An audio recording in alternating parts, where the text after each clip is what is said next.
review the book Immortals of Meluha. And if you are new to this channel, I am Rujula, and in this channel I upload book reviews in languages of Hindi, Marathi and English. And yes, we'll go back to Harry Potter afterwards. So let us continue with the book Immortals of Meluha. It is written by an Indian author, Amish Tripathi. It is a mythological fictional novel which is based on the life of Lord Shiva as a normal human being like us. Surprised, right? But remember, it's a fictional novel.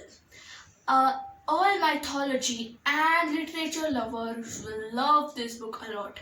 I personally felt this book as an Indian mythological classic.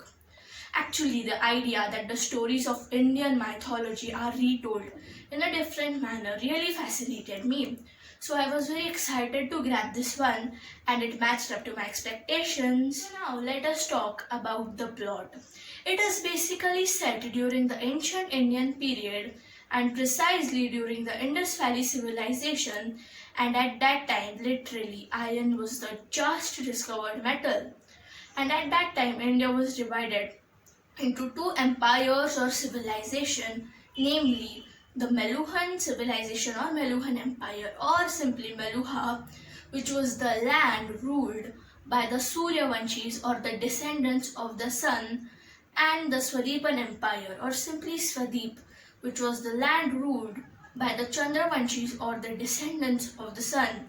Each empire had their own way of living, had their own rules, traditions, customs, and Amish has described every tradition and every rule very beautifully.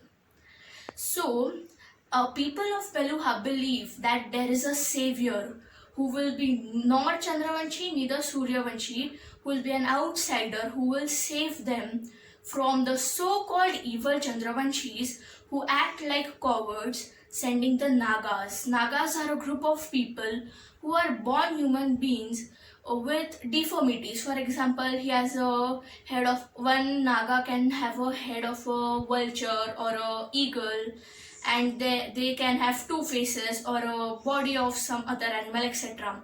So the Chandravanshi sent these people in the Suryavanshi area, which is ruled by the Suryavanshis, to attack them, terrorize them and kill them.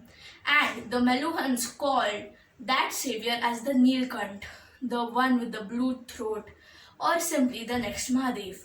And at that particular point, at the starting of the novel, Shiva, the leader of the Guna tribe is a local Himalayan tribe across the Kailas mountain near the Mansarovar, who is entering the Meluhan empire with his tribe.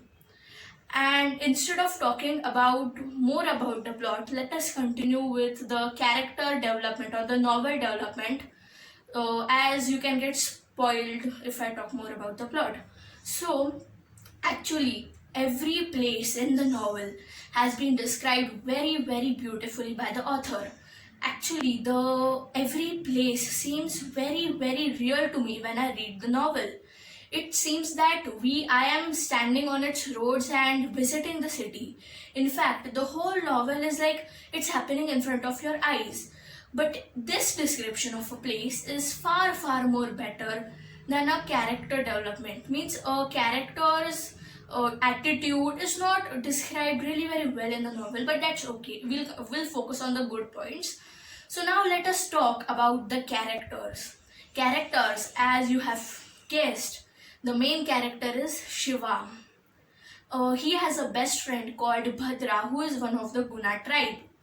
Then there is Nandi, who is a captain from Meluha who came to escort Shiva and his tribe to Meluha.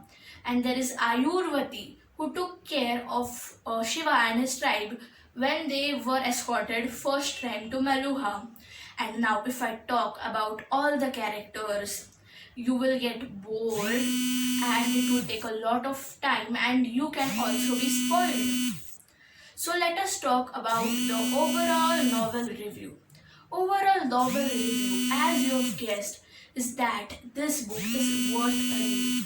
You enjoy reading it because it's touched with the mythology of India, which is really fascinating. and then you go through a people of different attitudes, different thought processes, different point of views, which and you get in the book you get a good view of all point of views. It's just fun reading the book. I enjoyed the book a lot, and if you have read it, please tell me how you felt about it in the comment section below. I'd love to have a discussion with you, or perhaps a debate, and I hope you like my review. Now, for now, this much only. I will see you in my next review. Till then, keep reading. Bye.